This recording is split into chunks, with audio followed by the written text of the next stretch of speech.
Bob, would you lead some word of prayer to start? Sure. Father God, we come to you at this time, thanking you for the opportunity to be able to speak to you, to be able to worship you and praise you. We know you are the one true living God, created heaven and earth, and you're the giver and sustainer of life. And we're blessed to be called your children, those that have obeyed and remain faithful. We thank you for this class. Thank you for Saul and Kenny for their willingness to teach it. Help us to be the anchor men in our families. I pray, dear God, that you would be with this country. Help us to be an example in the dark place. We ask, dear God, that you would continue to bless us. We know there's a lot of evil surrounding us, and we know that they think it's strange the way we live. Help us to remain strong and hold on to your word. As you do with those that are hurting, or lost loved ones, who are sick, I ask that you would comfort them as only as you can, dear God, and help us to be like Peter when Jesus asked him, "Are we going to turn away from him?" And he says, "Where else do we have to go?" He has the word, you have the words of life, and we ask, dear God, no matter how bad things get, that we will remain faithful to you, that we may receive a crown of righteousness and eternity with you. Go with us throughout this evening, be with all our families, protect and watch over each and every one of them tonight, throughout the rest of this week. We ask these things in your Son, Jesus' name. Thanks, Bob. This was put on the podium. I guess I'm supposed to announce it maybe. The Ark Adventure leaves April the 30th, early on a Tuesday morning, and get home sometime Saturday, May the 4th. And there's going to be an information and sign-up meeting this Sunday afternoon at 4 o'clock. Just follow the crowd. I don't know where. Any of you serve in the military? What branch? Name. Same. Yeah? Were you ever on the Eisenhower? No? You know, he talks about it in the book, and he talks about the anchor on the Eisenhower and how big it was and everything. I thought, well, I'm going to go get some pictures and show all this. So the Eisenhower, it just amazes me how long this has been in service. You know when they launched it?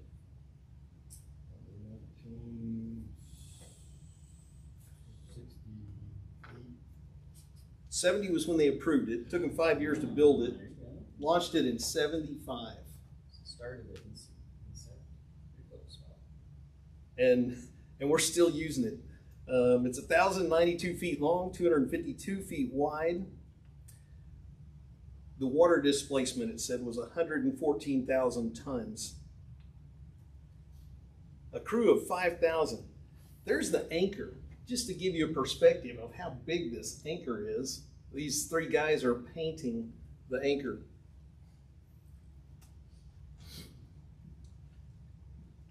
The anchor weighs 60,000 pounds.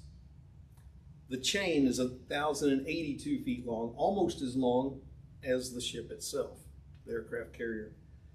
The chain weighs 665,000 pounds, and each of those links weigh 365 pounds.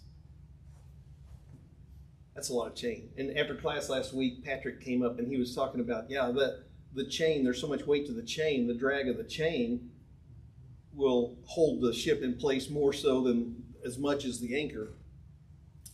And he talked about the 100 years, the span of, being strong anchors so that we are still represented. The example that we set is still going on 100 years later. So, and each link of the chain, our family is like a link of the chain. Each branch of that tree is going down. So the parents, us, the children, grandchildren, great-grandchildren, that takes up more than 100 years very easily.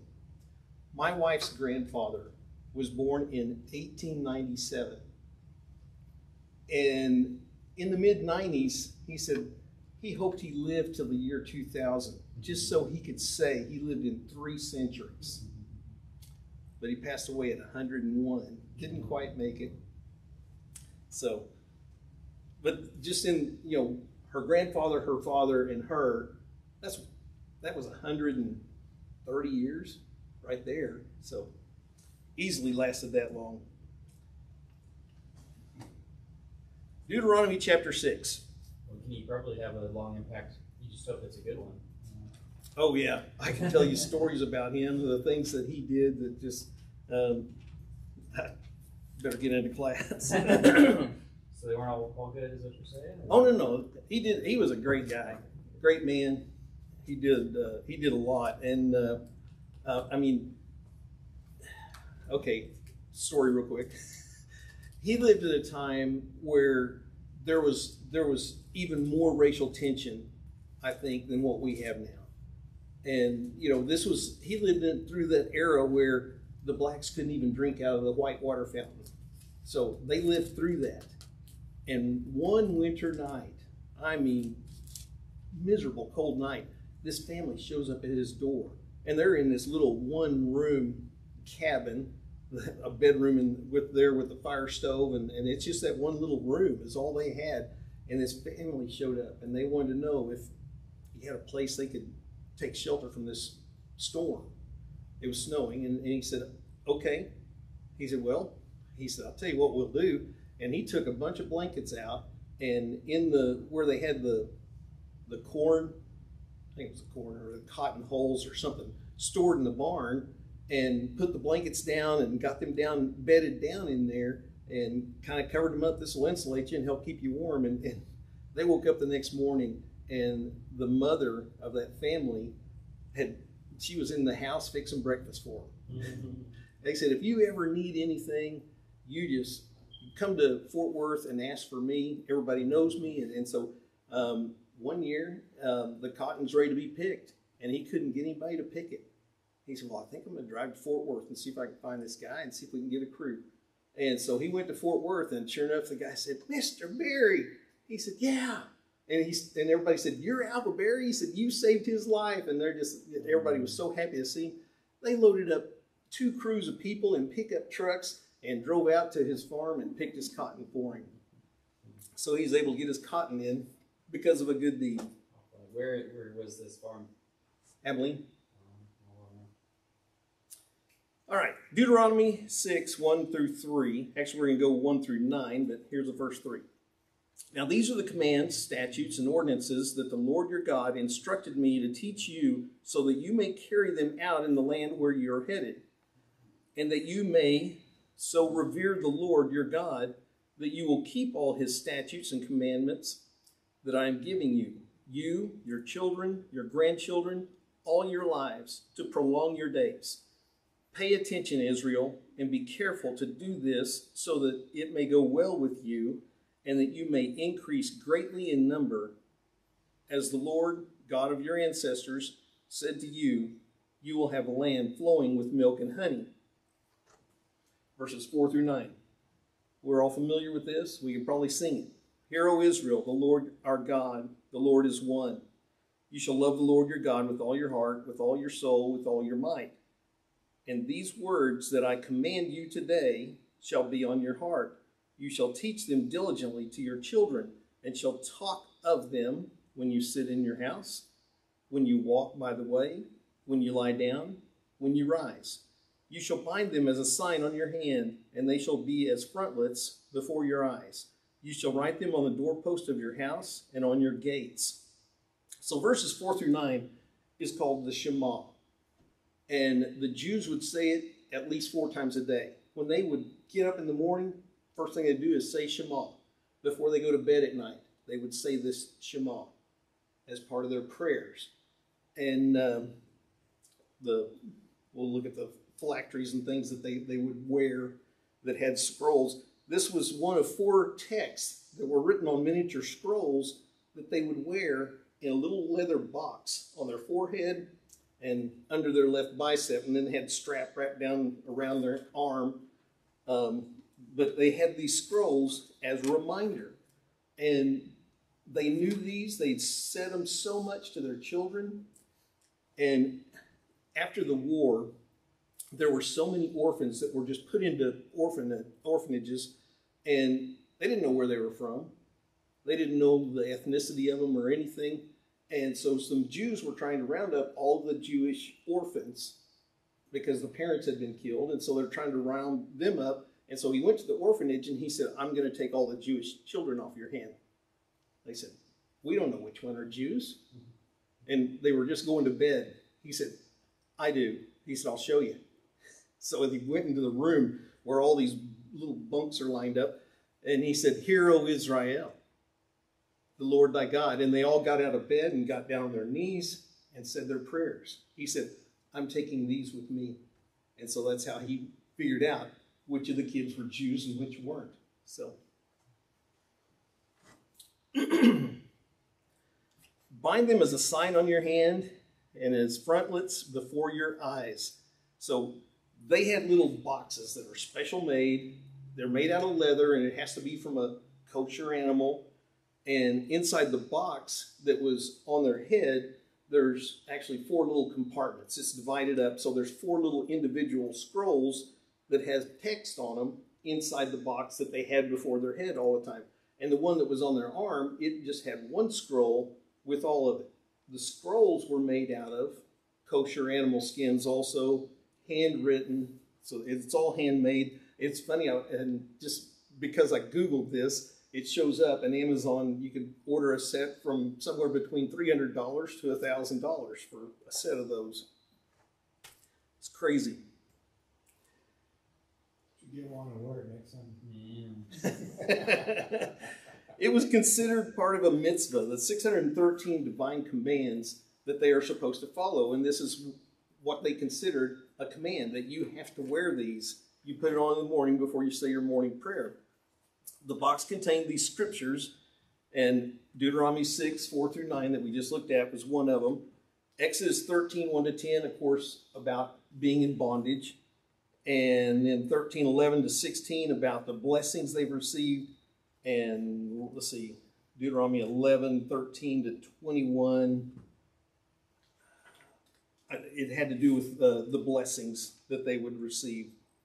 So I did see a picture years ago, and I went back and tried to find it, but I couldn't. Then I think it was like a young kid being facetious. I say young kid, late teens, early 20s maybe. And he had this big box attached, and tied around his head like it had a full-size scroll in it or something, about the size of a pencil box or something. And of course, what did Jesus say about the phylacteries at the time? They wear the large phylacteries just to draw attention to themselves. And so he was getting on to them. We'll get to that in just a second. Here's an image to show what it looked like when they were wearing it. They just put it on the crown of their head and tie it on. And then they had special instructions how you put this. It has to be underneath the left bicep so it's close to your heart. And then they wrap it around 3 times, the upper arm, and 7 times around the lower arm, and then wrap it around the middle finger.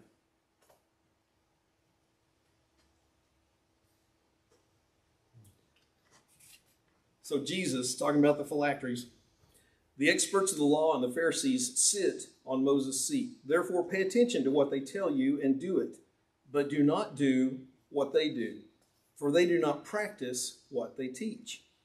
They tie up heavy loads, hard to carry, put them on men's shoulders, but they themselves are not willing to even lift a finger to move them. They do all their deeds to be seen by people.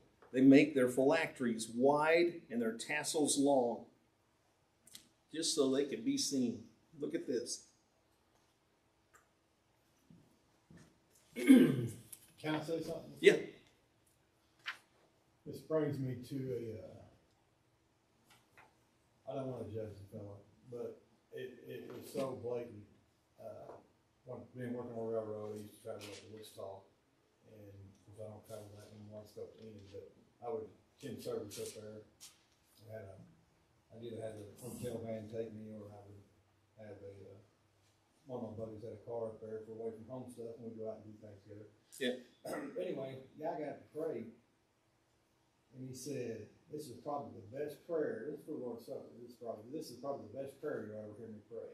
I about fell out of my seat. I'm like, did I just hear what I thought I heard say? But no, he said it, and that just kind of made me think about that. You know, drawing attention to yourself. Yeah. But I don't know what he meant by it. I just know how I took it. So yeah. Probably trying to emphasize the importance of the moment of the Lord's Supper, I'm sure. But it came out wrong. Came across wrong. Was it the best prayer you ever heard? He lost me when he said that. You're too bad the whole time. So the instructions that Moses gave, he was telling them they're to pass the baton. Teach them diligently to your children, and you shall talk to them when you sit in your house, when you walk by the way, and when you lie down, and when you rise. That word diligently means repeatedly, reiterate. It's just not, okay, on April 30th of the year 2000, I talked to my kids about this. Check. It's not just a one and done. It's something that you're going to repeat so that they'll remember it. Just like doing the Lord's Supper. Do this in remembrance of me. We do that for a reason, to remember that. Pass it on from generation to generation so that 100 years, it goes by smoothly. They know why they're doing it. They remember everything that, hopefully, that you told them. Of course, you tell your kids to do something and, oh, sorry, I forgot. Well, since we're on that subject, I just want to ask for some advice. I got a 16-year-old who thinks he knows it all. And I talk to him about God all the time, and he goes, "What do you make a big deal about it?" I mean, it's over, and it's like he's tired of hearing. I don't know if he's just being a rebellious state or not, but anybody else got any wisdom on me, and I'm going to pull my hair out. I mean, I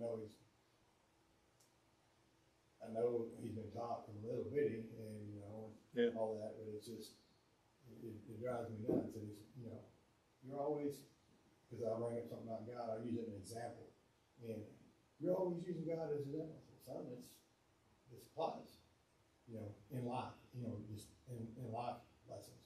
But I don't know. You got any ideas? Yeah, well, and my son was, of course, he was very intellectual as well, and he just wasn't ready to be baptized until he was about 17.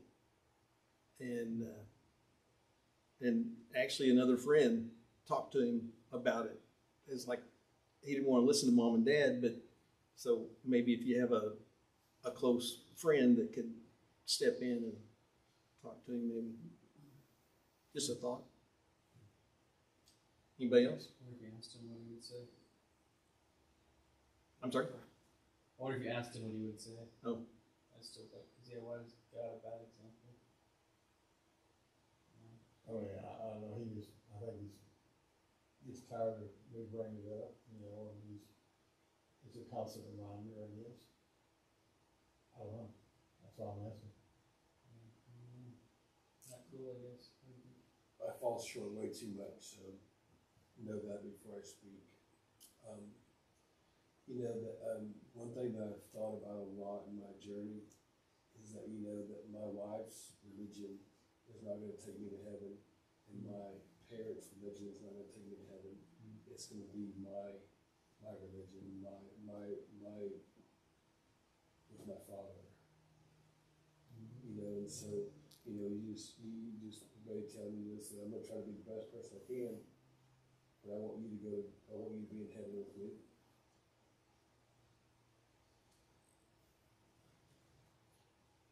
I had asked the question last week, could you think of an example from the Bible of somebody that's a good father? Because they all have their flaws. Or did y'all think of somebody?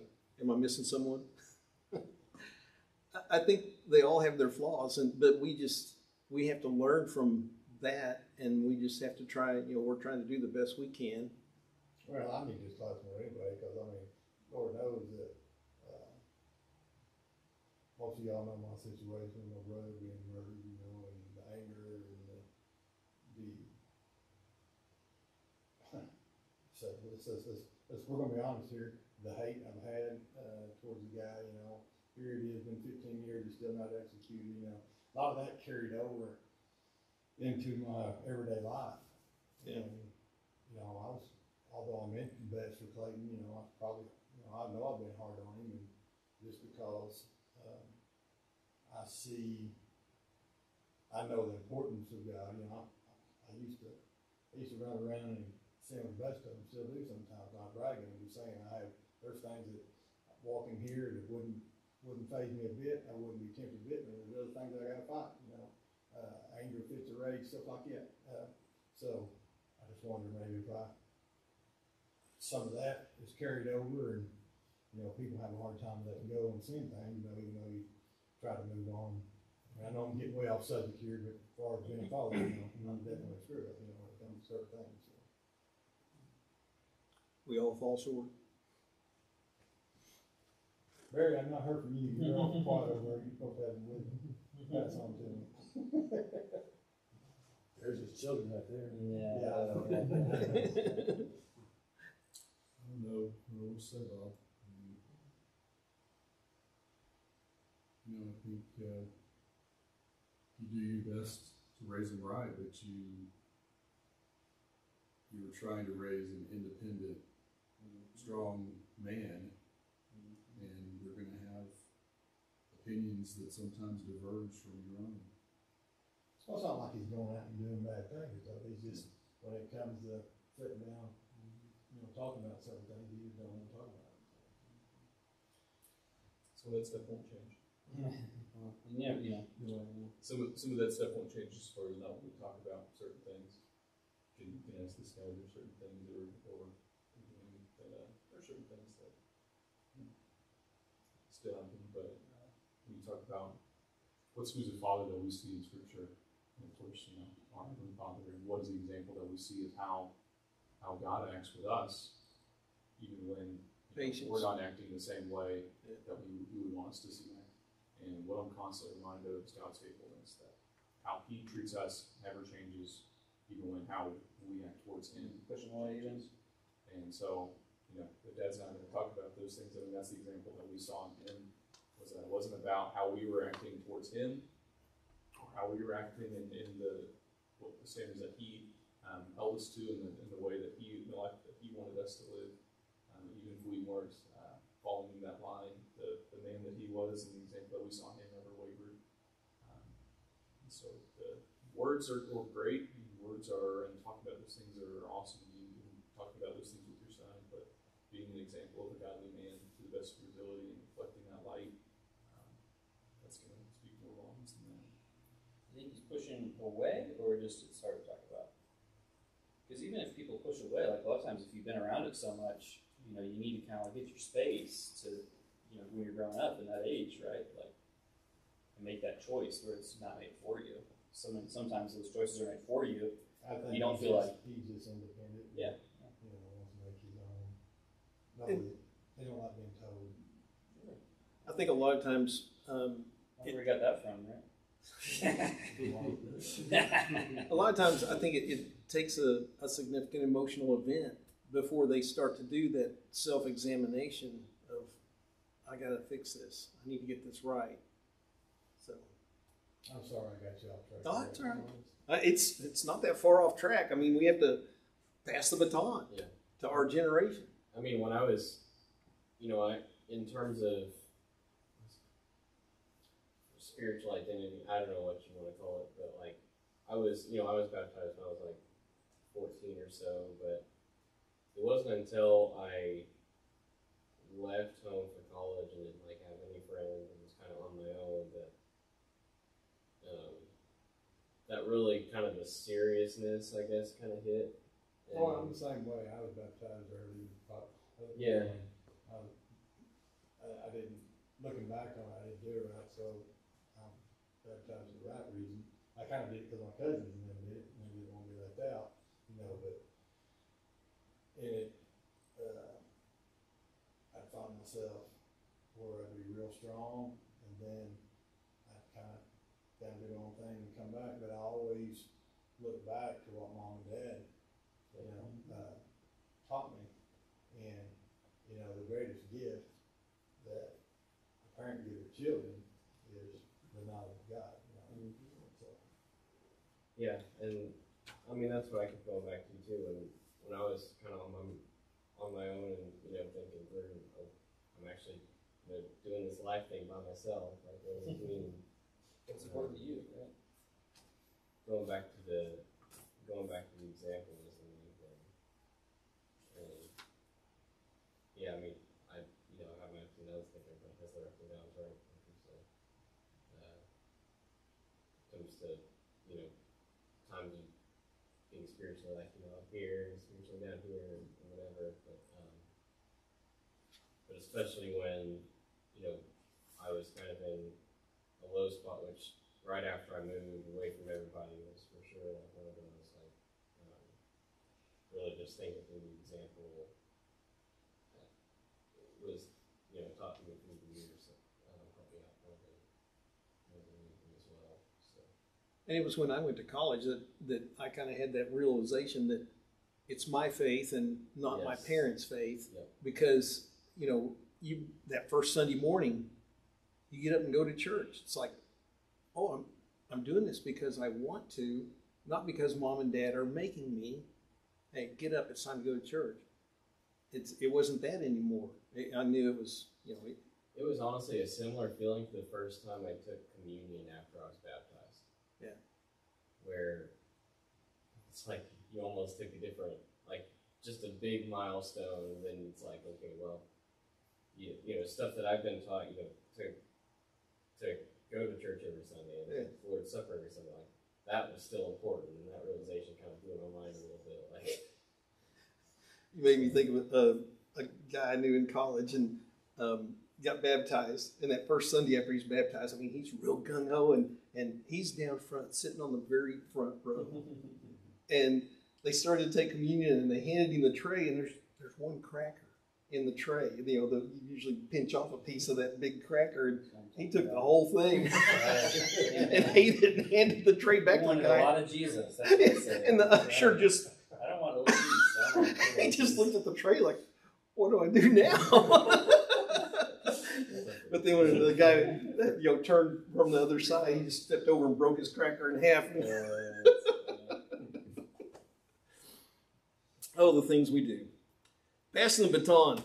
I went down a rabbit hole here. The U.S. Olympic team has failed to pass that baton so many times. The U.S. men's 4x100 relay team in 2008 in Beijing, they dropped the baton. In 2009 at the World Games, they passed the baton, but it was outside the zone, so they got disqualified.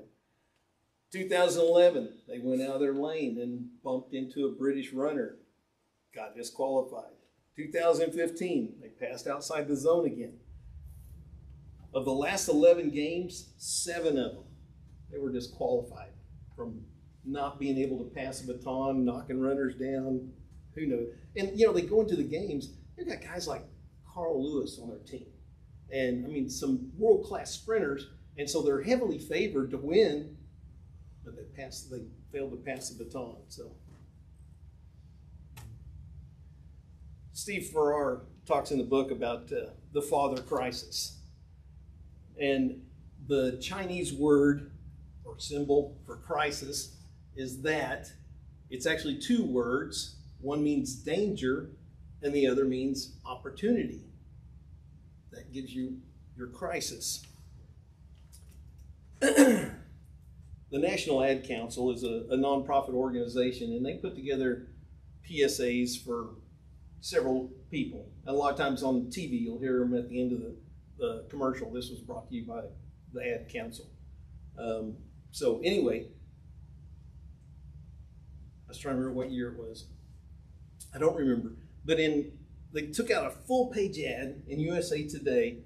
The Fatherhood Initiative had started, and they were wanting to advertise this because the U.S. was spiraling down a bad hole. They were in a bad place. Lots of divorces, lots of families, you know, kids being raised without their parents. And so they're trying to draw attention to that. So they took out a full-page ad in the USA Today, divided in half. In one half it said, what does it take to be a dad? It's blank all the way down. At the bottom there's a picture of a single sperm. an enlarged photograph of a sperm. And then on the right side, what it takes to be a father. And here's this long list of all these things. You know, talk to your kids, read to your kids, teach them how to ride a bike, and just a list of 20-some things that they list on there. What it takes to be a father. But we have a crisis because there's so many absentee fathers. We're still in a tough situation, critical situation. So you know who this guy is? Dennis Rodman. Dennis Rodman. What kind of character is he?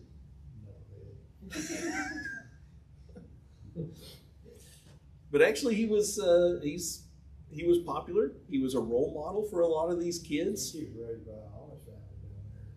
Blair, Durant. Yeah, he was befriended by people down there in Durant. Actually, he was from New Jersey, but he went to college in Southeast.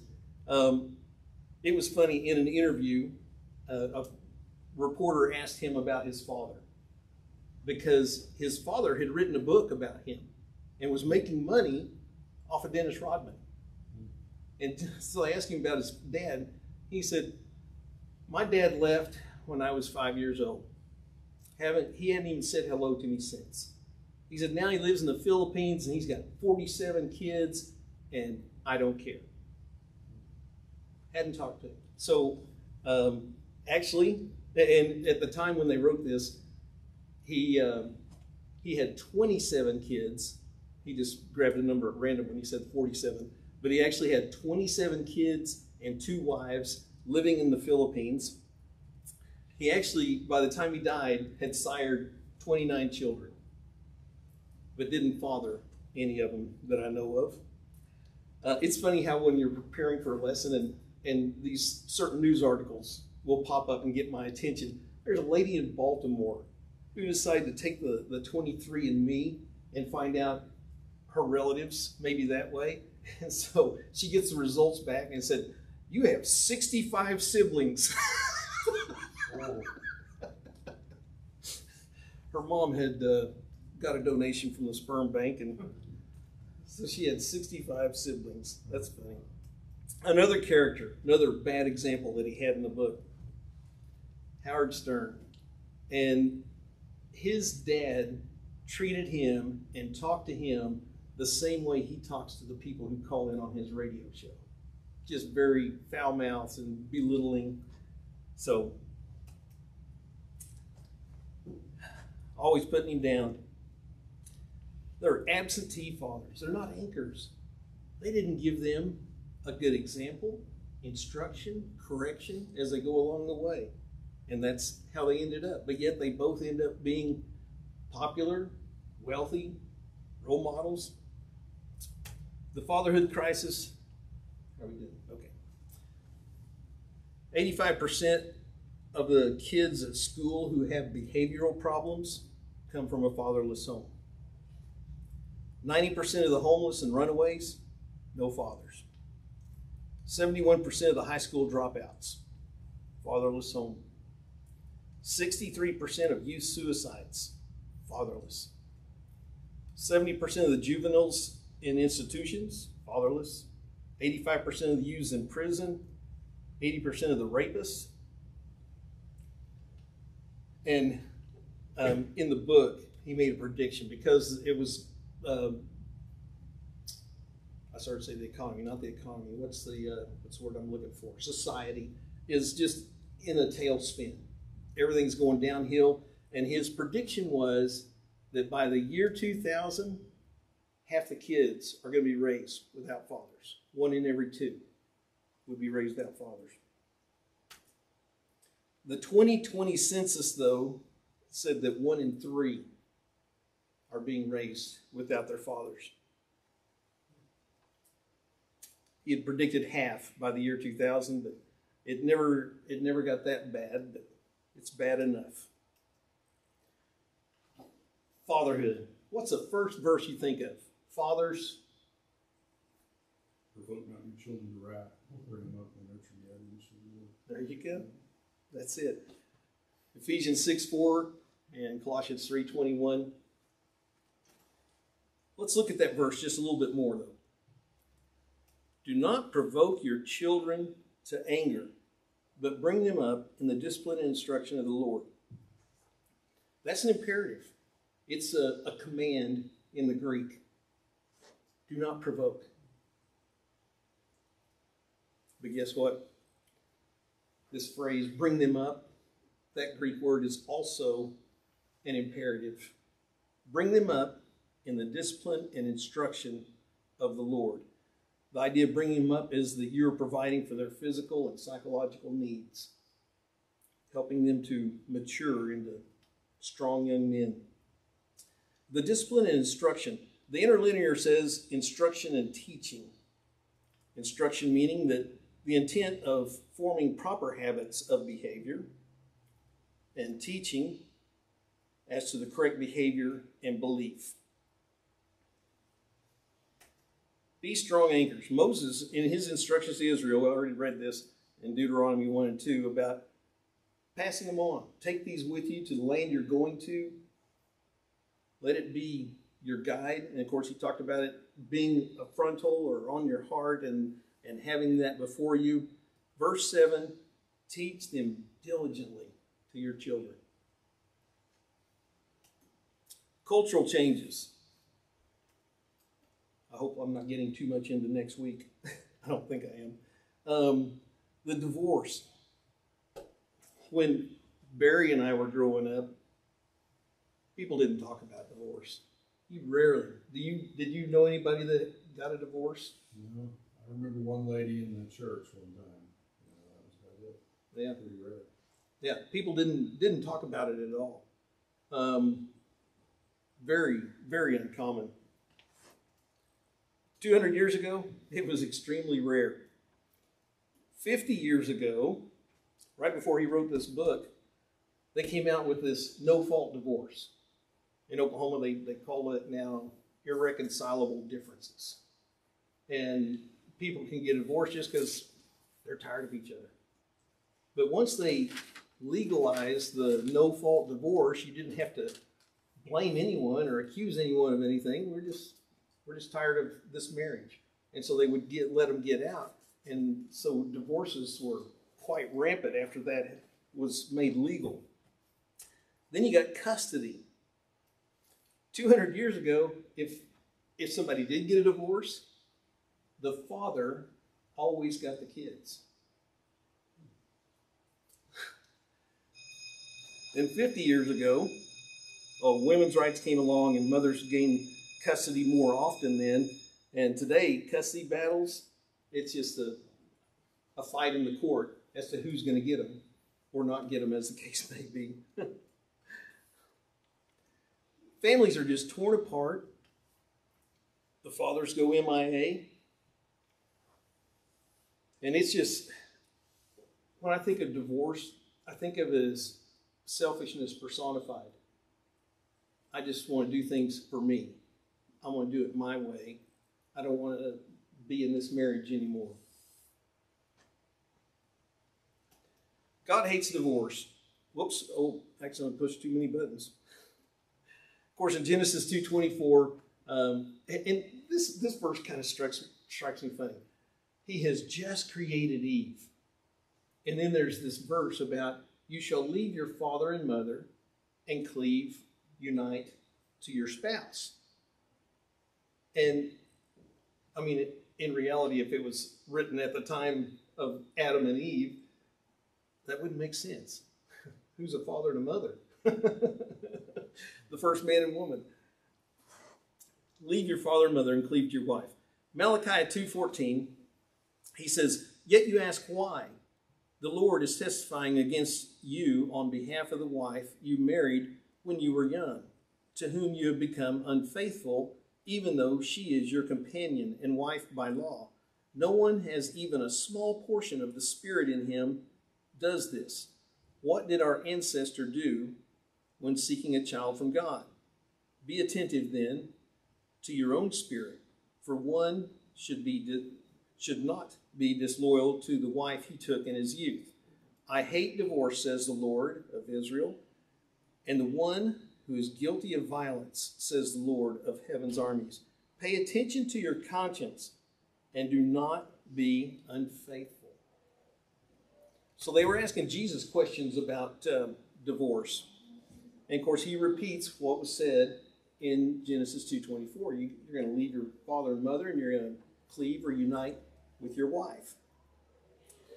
They said to him, "Why then did Moses command us to give a certificate of dismissal and divorce her?" Jesus said to them, "Moses permitted you to divorce your wives because of your hard hearts. But from the beginning, it was not this way. Now I say to you that whoever divorces his wife except for immorality and marries another commits adultery." Well, I was kind of curious how soon divorce is mentioned in the Bible, and even in Moses' writings. There's several times divorce occurs in Moses' writings. Deuteronomy 24:1, though, if a man marries a woman and she does not please him because he has found something indecent in her, then he may draw up a divorce document, give it to her, and evict her from his house. So the issue that was going on in Jesus' time is the different rabbis interpreting this verse.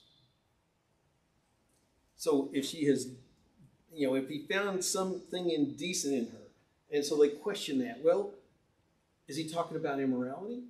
Or is he talking about simply burning dinner? So they had those, and I think that's probably part of why they were asking Jesus about divorce, is because they had these two viewpoints. Which side do you fall on? So, how to stop the threats to the family? One family at a time. Having to encourage and strengthen them, being strong anchors for our family. Loving your wife as Christ loved the church. 1 Peter 3:7. Husbands, in the same way, treat your wives with consideration as the weaker partners and show them honor as fellow heirs of the grace of life. In this way, nothing will hinder your prayers. Any final thoughts, comments? Kenny, I had a quick thought. I mean, I think all this is true, but I think, maybe in the last 10 or 15 years, things have gotten even more desperate in that the divorce rate has dropped consistently since about 1995. We're at divorce rates now in our society that they were in 1965. Well, but the problem is our marriage rate has dropped precipitously too. Yeah, so, people are living together instead of in getting married. 1965, about 83% of people were married, and today it's about 32% from some of the stats I saw. Yeah. And so people are just not choosing marriage anymore. And so some children never have a father in their life. It's not that their father abandoned them through divorce or separated from them through divorce, but they never have a father in their life. And so I think it's even more desperate a situation now than it has been. Well, nothing like a matter of commitment. And I feel like that's something that is really hard to get over in today's culture. It seems like it's whatever is said is not really true anymore. Yeah. A lot of things. In a lot of different walks of life, who knew that ghosting a job would be a thing, right? I have no idea what you're talking about. The book also points out about commitment, how it can cost you something. And I do think that, being an American, that instant gratification has always been available. So to actually have to think that I have to give up something, it's that I think that plays a very big part in the way that things happen.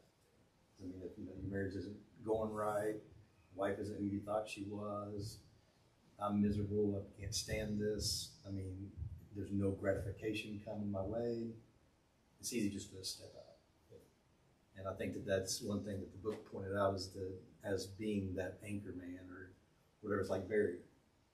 Barry's still married to his wife, 2 grown boys, still married to his wife, 2 grown children. You know, you just kind of see that it cost him something. I mean, he didn't get to go fishing as much as he wanted to, right, Tommy? And Barry, I don't know what you're into, but I'm sure you wanted to go do some personal things that you said, no, I can't, because I have a family. So I think that those things are really, the commitment is a choice that you have to make now. All right, let's have a quick word of prayer and be dismissed. Dear God, thank you so much for this beautiful evening we've had to assemble together and study part of your word. Father, be with us as we go into our lives and help us all to be strong anchors and examples for our families. In Jesus' name we pray.